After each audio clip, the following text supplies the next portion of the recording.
Assalamualaikum warahmatullahi wabarakatuh. Bismillahirrahmanirrahim. Alhamdulillahirabbil alamin. Wa bihi nasta'inu ala umuri dunya waddin. Wassalatu wassalamu ala asyrafil anbiya'i wal mursalin. Sayyidina wa maulana Muhammadin wa ala alihi wa sahbihi ajma'in. Rabbi shrah li sadri wa yassir li amri wahlul 'uqdatam min lisani yafqahu qawli amma ba'du. Baik, perkuliahan pada hari ini kita buka bersama-sama dengan membaca lafaz basmalah. Bismillahirrahmanirrahim. Baik, mahasiswa jurusan Hukum Ekonomi Syariah, kita kembali bertemu dalam mata kuliah Ulumul Hadis yang sampai sekarang sudah masuk ke pertemuan ke-11. Oke.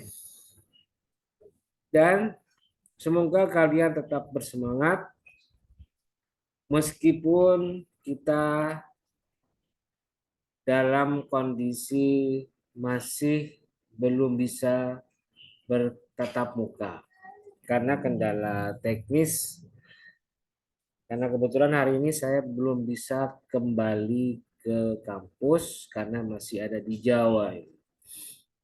Ya, semoga kalian tetap bersemangat, tetap menunjukkan kondisi yang stabil dan prima dengan kesehatan dan semangat yang ada, sehingga bisa mengikuti seluruh perkuliahan online ini dengan baik. Kalau ada yang merasa sudah jenuh, misalnya, duh Pak, kok kuliahnya online terus? Ya, saya harapkan itu hanya sekedar bunga-bunga kehidupan. Yang tentu saja pasti ada itu dalam pikiran dan perasaan kita. Ya, kita maklumi saja. Kalau ada perasaan seperti itu, bosan, jenuh, liar, dan segala macam, wajar itu. Begitu juga sebaliknya, kalau saya tiap hari offline, kelas masuk tiap seminggu sekali, itu juga ujung-ujungnya bisa jadi bosan. Wah, ke kampus lagi, masuk mata kuliah ini lagi, bosan. Pasti ada muncul rasa bosan. Tapi sebagai mahasiswa kita tetap berkewajiban baik untuk diri kita sendiri maupun kepada orang lain untuk menunjukkan spirit sebagai mahasiswa yang ideal. Idealnya apa mahasiswa itu? Idealnya ya dia belajar, menempuh studinya meskipun dengan umur yang terbuang, tapi insya Allah tidak percuma, dan tetap menunjukkan bahwa saya adalah seorang yang sedang mencapai atau sedang berusaha meraih masa depan dan cita-cita yang baik, yang cerah. Ya seperti itulah, wajar kalau ada perasaan jenuh, capek, dan segala macam. Tapi tetap ada di rel yang sesuai dengan tujuannya. Oke, gitu ya, sekedar tambahan pengantar kali ini. Dan kali ini saya akan menyampaikan materi untuk kelas HES C, A, dan B. Kalau HES C itu di hari Selasa tanggal 9, kalau HES A dan B itu di hari Rabu tanggal 10 Mei. Jadi ini saya jadikan satu ya supaya mudah. Dan mungkin insya Allah jika tidak ada aral melintang, jika tidak ada hambatan, insya Allah tanggal 20 berapa? 22 sampai 25 Mei saya akan datang ke kampus dan melakukan perkuliahan secara offline. Ya, tanggal 22 sampai 25 saya ada di Serang, insya Allah. Oke, baik. Sekarang kita masuk ke modul saya, materi pertemuan ke-11, yaitu tentang apa ini? Persyaratan rawi hadis dan proses transformasinya. Oke, saya langsung buka saja ya PowerPoint-nya. Sudah muncul ya. Nah, ya sudah. Oke, kita lihat. Eh, bahan kajiannya atau indikator hasil belajarnya ada berapa itu? Ada dua ya. Pertama, syarat syarat-syarat seorang perawi hadis, dan yang kedua menerangkan istilah at-tahammul wal ada, berikut sirotnya atau bentuk-bentuknya. Oke, kita langsung ke syarat-syarat seorang rawi hadis. Kita bahas. Oke, sebagai informasi nanti di akhir perkuliahan saya akan berikan tugas ya. Akan saya sampaikan informasi mengenai tugas. Oke, kita lanjutkan. Nah, jadi pada dasarnya persyaratan rawi hadis itu atau rawi hadis ini itu sebenarnya berhubungan, ada kaitannya juga dengan penjelasan yang sudah disebutkan di awal di pertemuan sebelumnya, yaitu tentang syarat-syarat hadis sahih. Di situ ada keterangan bahwa syarat-syarat hadis sahih atau sebuah hadis bisa disebut sebagai hadis sahih jika memenuhi syarat 5. Pertama, rawinya adil. Dua, rawinya dobit. Ketiga, sanadnya bersambung. Empat, matan hadisnya tidak mengandung ilat. Dan yang kelima, matan hadisnya tidak mengandung syadz. Itu ya, itu syarat hadis sahih. Nah, dalam membicarakan mengenai syarat rawi hadis itu juga pasti berhubungan dengan syarat hadis sahih tadi. Apa itu? Yaitu seorang rawi itu harus memenuhi syarat penting, syarat utama. Apa? Dia harus adil, rawinya harus adil. Kalau tidak adil berarti tidak memenuhi syarat rawi hadis. Sedangkan yang kedua, bahwa rawi hadisnya itu harus memiliki daya ingat yang baik atau istilahnya dobit. Jadi hubungan antara materi kali ini dengan materi tentang hadis sahih itu sangat erat kaitannya, terutama dalam hal syarat-syarat rawi hadis, yaitu harus adil dan dobit. Jadi ini ya, kita bisa lihat di sana lagi. Berikutnya, tetapi dalam konteks lain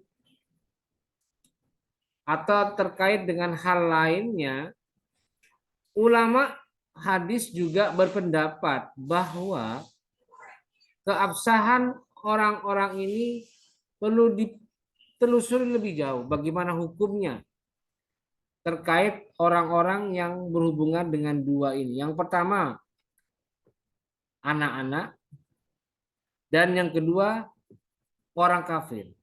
Jadi kita melihat setelah ditentukan bahwa seorang rawi itu harus adil, seorang rawi itu harus dobit, maka kita akan melihat bagaimana hukumnya jika rawi hadisnya ini berkaitan dengan anak-anak atau yang kedua orang kafir. Kita lihat contoh yang pernah terjadi di masa Rasul. Kita lihat menurut jumhur ulama, seorang yang menerima hadis pada saat masih anak-anak atau dalam keadaan kafir, itu hukumnya bisa diterima hadisnya. Bisa diambil riwayat hadisnya. Tetapi dengan catatan bahwa penyampaian hadisnya itu harus dilakukan dalam keadaan anak-anak tadi itu sudah dewasa, sudah mencapai balik, sudah mencapai usia tamyiz, dan diterima hadisnya. Atau kalau misalnya orang kafir, itu juga bisa, tetapi dengan syarat apa? rawinya itu ketika menyampaikan hadis itu sudah memeluk Islam. Jadi ada dua ya tadi. Kalau anak itu ada syaratnya. Ya kalau misalnya dia menyampaikan hadis itu sudah dewasa, sudah balik, sudah tabiz, sudah mumayyiz dan lain sebagainya. Contohnya itu Hasan Hussein, Ibnu Abbas, Nu'man bin Bashir dan lain sebagainya. Itu mereka meriwayatkan hadis ketika mereka sudah dewasa. Tetapi mereka menerima hadisnya itu pada saat mereka masih kecil. Nah, sedangkan contoh orang kafir yang bisa diterima hadisnya itu adalah seperti sahabat Jubair bin Mut'im yang ketika itu ia meriwayatkan sebuah hadis yang pernah mendengar Rasul itu membaca surat At-Tur di saat beliau memimpin sholat maghrib. Nah, Jubair ketika itu dia mendengar Nabi sholat maghrib dengan membaca surat At-Tur itu ketika Jubair itu masih dalam kondisi kafir, masih belum memeluk Islam. Karena ketika itu Jubair sedang dalam statusnya sebagai utusan kaum kafir Quraisy untuk menyelesaikan persoalan tawanan perang Badar. Ketika itu Jubair diutus oleh kaum Quraisy untuk bernegosiasi dengan Nabi mengenai status tawanan perang dari peristiwa perang Badar. Datang ke Mekah. Datang ke Madinah. Nah, ini contohnya bahwa anak dan orang kafir itu masih bisa diterima riwayat hadisnya, tapi dengan syarat anak dan orang kafir ini ketika meriwayatkan hadis itu sudah dewasa dan memeluk Islam. Itu ya, status riwayat rawinya yang anak-anak dan kafir. Nah, sekarang kita langsung ke istilah pengertian tahammul wal ada atau proses transformasi hadis. Nah, berbicara tentang proses transformasi hadis itu tidak akan lepas kita dalam mengkajinya dengan dua istilah. Ya. Apa itu yang dua istilah tadi? Pertama adalah tahammulul hadis atau penerimaan riwayat hadis. Dan yang kedua adalah adaul hadis atau penyampaian riwayat hadis. Jadi menerima dan menyampaikan. Itu at-tahammul wal ada. Nah, sekarang kita bicara dulu tahammulul hadisnya. Tahammulul hadis itu dalam istilah atau dalam literatur ulumul hadis itu ada 8 cara penerimaan hadis yang biasa dilakukan oleh para rawi. Ada 8. Apa saja istilahnya? Apa saja 8 cara penerimaan hadis itu? Nah, perlu saya sampaikan dulu bahwa nanti kita akan lihat bahwa 8 cara ini akan bisa dilihat dari ketika mereka menggunakan kalimat. Karena kan sekarang sudah masuk ke abad 1400 atau tahun 1400-an atau 14 abad atau abad ke-14. Dan tidak mungkin ada satu rawi yang masih hidup dari abad ketiga, keempat atau seterusnya atau yang 2. Tidak mungkin karena sudah terlalu jauh jaraknya. Maka satu-satunya cara untuk mengetahui bagaimana cara mereka melakukan proses penyampaian atau penerimaan hadis, maka satu caranya adalah menelusuri melalui istilah yang dipakai, kalimat yang digunakan oleh para penulis hadis ketika mereka mengidentifikasi, oh bahwa ini ada proses tahammul hadis. Ada istilahnya, ada rumusnya. Kita akan lihat nanti. Yang pertama adalah as-sima'u min lafdi syaikhihi, yaitu mendengar sendiri dari perkataan gurunya. Jadi ada seorang guru menyampaikan hadis, ini saya pernah mendengar ada Nabi pernah bersabda begini. Nah, disampaikanlah itu kepada muridnya. Bagaimana cara menyampaikan hadis itu? Maka gurunya itu menyampaikan langsung kepada muridnya. Artinya muridnya menerima langsung dari pengajian yang disampaikan oleh gurunya. Nah, bagaimana cara mengidentifikasi ini? Kita lihat kalimat yang dipakai. Nah, akhbaroni kalimatnya itu, haddasani dan sami'tu. Jadi kalau di hadis di sanad lengkapnya ada kalimat haddasani, akhbaroni, sami'tu, maka itu tandanya gurunya atau muridnya mendengar langsung dari perkataan gurunya. Gitu ya. Lalu yang kedua itu al-qiraatu ala syaikhihi atau al-gharadu. Yaitu seorang murid membaca hadis di depan gurunya sedangkan gurunya mengoreksinya. Jadi misalnya gurunya, "Ayo, saya punya hadis nih. Ayo kamu bacakan, saya dengarkan." Ya dibacalah sama muridnya. Terus ketika dibaca oleh muridnya ada sedikit bacaan yang kurang tepat, maka diingatkan. Oh, bukan begitu bacanya, yang benar begini. Nah, itu contoh, itu rumus al-qiraah ala syaikhihi atau al-gharadu. Rumusnya bagaimana? Nah, rumusnya adalah kalimat qara'tu alaihi atau quriya ala fulanin wa ana asma'u atau haddasana au akhbarana qira'atan alaihi. Kalimat yang dipakai ada qara'tu atau quri'a atau haddasana akhbarana qira'ah. Yang ketiga adalah al-ijazah, yaitu pemberian izin seorang guru kepada murid untuk meriwayatkan buku hadis tanpa membaca hadis tersebut satu demi satu.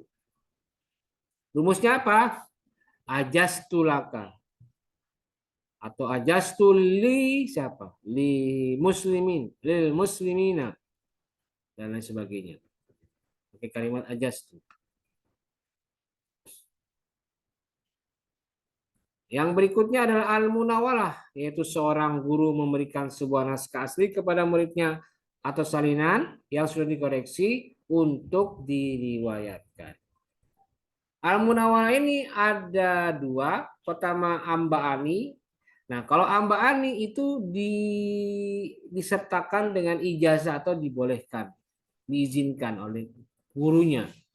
Sedangkan nawalani itu tidak pakai izin.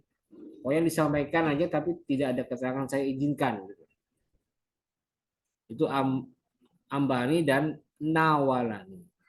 Berikutnya yang keempat adalah al-mukatabah, yaitu seorang guru menulis sendiri atau menyuruh orang lain menulis beberapa hadis untuk diriwayatkan kepada seorang di tempat lain atau yang ada di hadapannya. Rumusnya bagaimana? Ajastu maka tabtu atau qala haddasana fulanun. Nah, ini juga sama.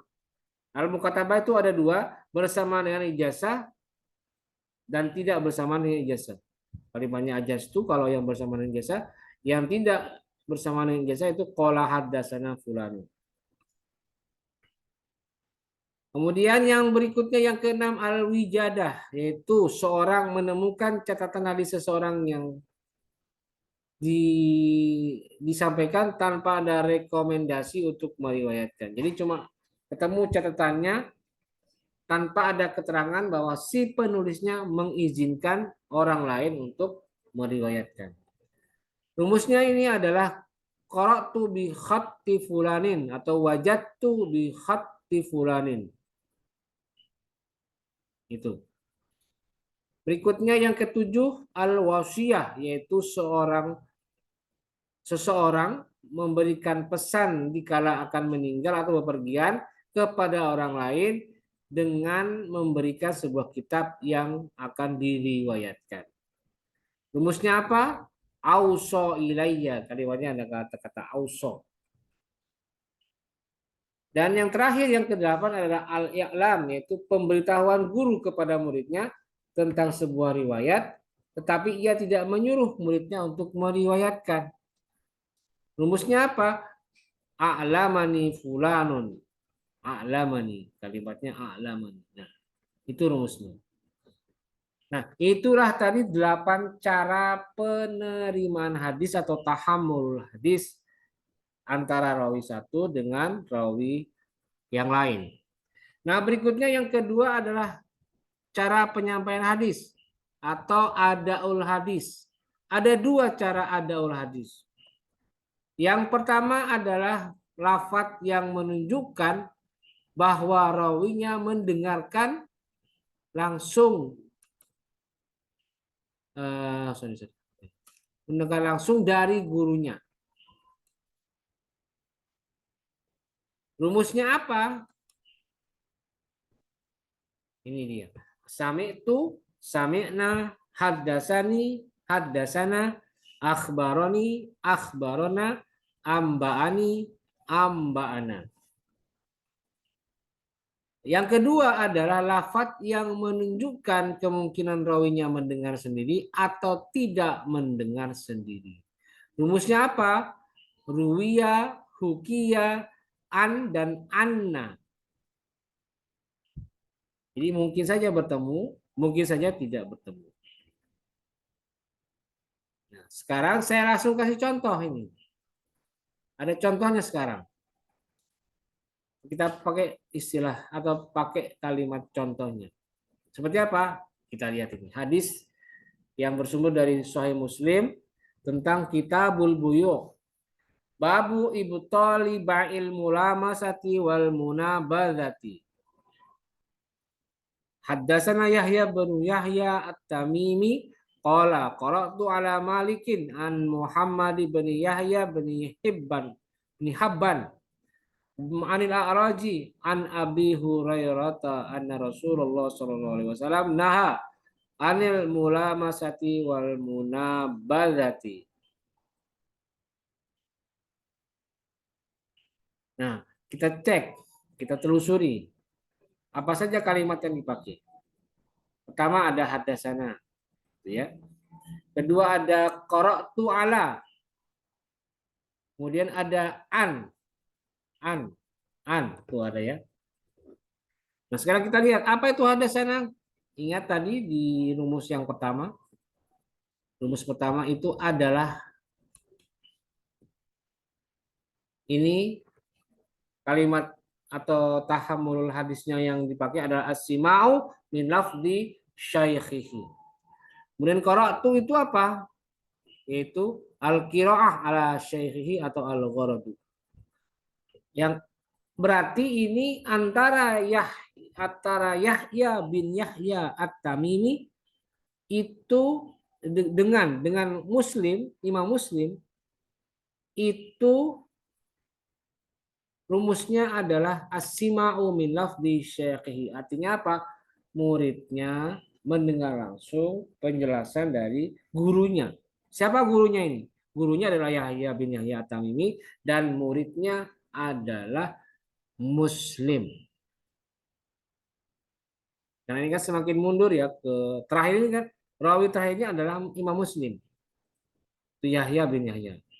Yahya bin Yahya itu cerita atau Imam Muslim itu pernah mendengar langsung ucapan itu dari Yahya bin Yahya. Kemudian al-qiraah ala syaikhihi. Jadi antara Malik dan Yahya bin Yahya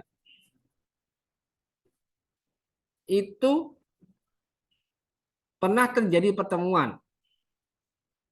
Dan muridnya itu adalah Yahya bin Yahya, gurunya adalah Malik. Dan Malik pernah menyuruh kepada Yahya untuk membaca naskah hadis yang ada di dalam bukunya Yahya Malik dan disuruh baca oleh Malik kepada Yahya. Dibaca. Dan itu ada pertemuan langsung. Sedangkan an itu ada kemungkinan mungkin bertemu, mungkin mendengar sendiri, atau tidak mendengar sendiri.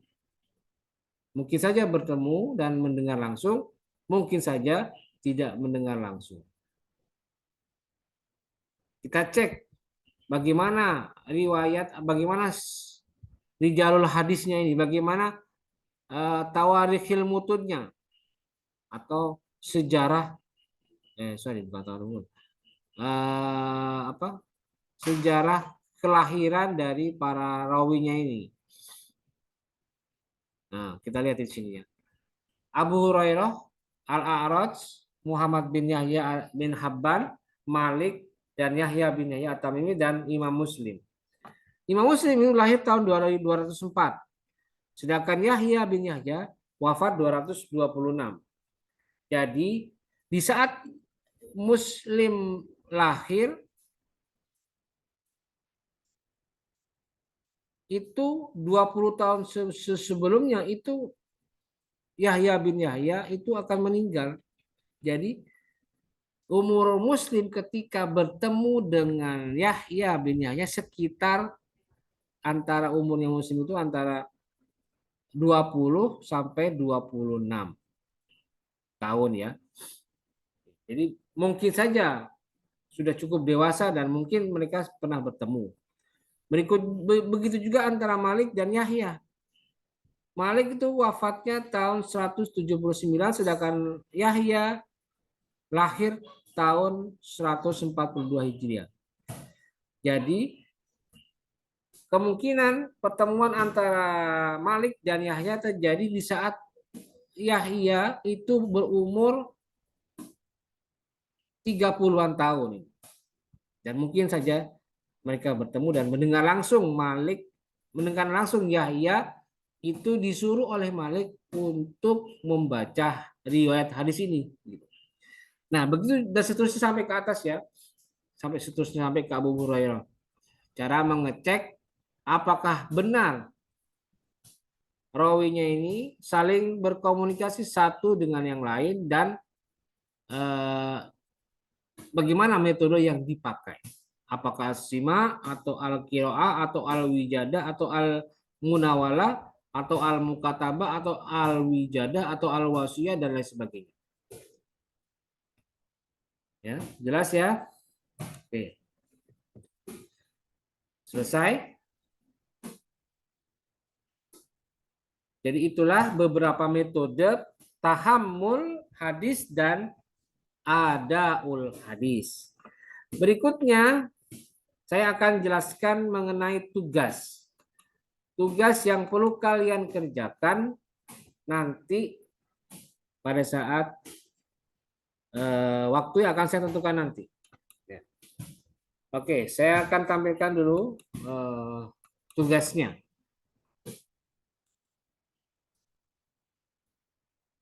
Nah, sudah kelihatan ya nih. Tugasnya adalah terjemah. Terjemahkanlah kitab Usulul Hadis Ulumuhu wa Mustalahu karangan Dr. Muhammad Ajad Al-Khatib halaman 229 sampai 232. Isinya adalah tentang syarat-syarat rawi hadis. Syarat-syarat rawi hadis. Oke, saya tampilkan anunya ya. Kitabnya nih. Saya sudah berikan tanda. Nah, ini ya. Oke, sebentar. Ya, enggak rancu, saya tampilkannya. Nah, ini dia ya. Yang diterjemahkan ini adalah yang saya berikan tanda. Ini sudah saya pisahkan dari kitab aslinya. Nanti silakan filenya ini bisa kalian download, bisa kalian lihat di tugas 7 yang ada di Google Classroom. Yang perlu diperhatikan adalah mulai menerjemahkannya dari sini ya, ahliyatul ada sampai ke bawah terus ini sampai terakhir di halaman 232. Ini dia ya. Nah, sampai ini nih. Bitamizi faqat. Ini termasuk ke dalam persyaratan rawi hadis atau ahliyatul ada. Syarat rawi hadis itu ada di sini. Silakan kalian terjemahkan. Nah, terserah apakah mau diterjemahkan secara harfiah, satu persatu secara harfiah, sesuai dengan kalimat-kalimatnya, atau kalian ambil inti sarinya. Silakan terserah. Yang penting saya akan menangkap maksudnya kalian sudah paham dari proses penerjemahan ini. Ya. Nah, kemudian perlu diperhatikan, saya kembali lagi ke tugas. Ini batas akhir pengumpulan tugas 7 itu adalah hari Selasa. Khusus yang hak HES C, hari Selasa tanggal 16 Mei 2023. Ingat, ini hanya HES C ya. Hari Selasa 16 Mei 2023 pukul 7.00 WIB. Sedangkan untuk yang HES A dan B itu tanggal 17 Mei 2023 pukulnya sama 07.00 sama, jamnya sama. Diperhatikan ya, batas akhirnya harus sesuai dengan kelasnya masing-masing. Kalau HES-C hari Selasa tanggal 16, kalau HES-A dan B itu hari Rabu tanggal 17 Mei 2023. Jamnya sama, jam 7.00 WIB. Nah, perhatikan batas akhir pengumpulannya. Kalau sudah mencapai batas akhir yang telah ditentukan, maka kalian tidak dapat mengumpulkan lagi tugas 7 ini. Baik, jelas ya? Kalau ada yang bingung dan belum paham, silakan kalian tanyakan secara langsung melalui kolom komentar yang ada di Google Classroom ataupun yang ada di channel YouTube saya ini. Baik, saya kira cukup perkuliahan kita pada hari ini. Terima kasih. Semoga kalian bisa mengikuti perkuliahan ini dengan baik dan lancar dan bisa mendapatkan manfaat dari pengetahuan yang saya bagikan di pertemuan ke-11 ini. Baik, saya kira cukup dan mari kita akhiri dengan bersama-sama membaca lafaz hamdalah. Alhamdulillahirabbil alamin. Terima kasih. Wallahul muwaffiq ila aqwamit thoriq. Wassalamualaikum warahmatullahi wabarakatuh.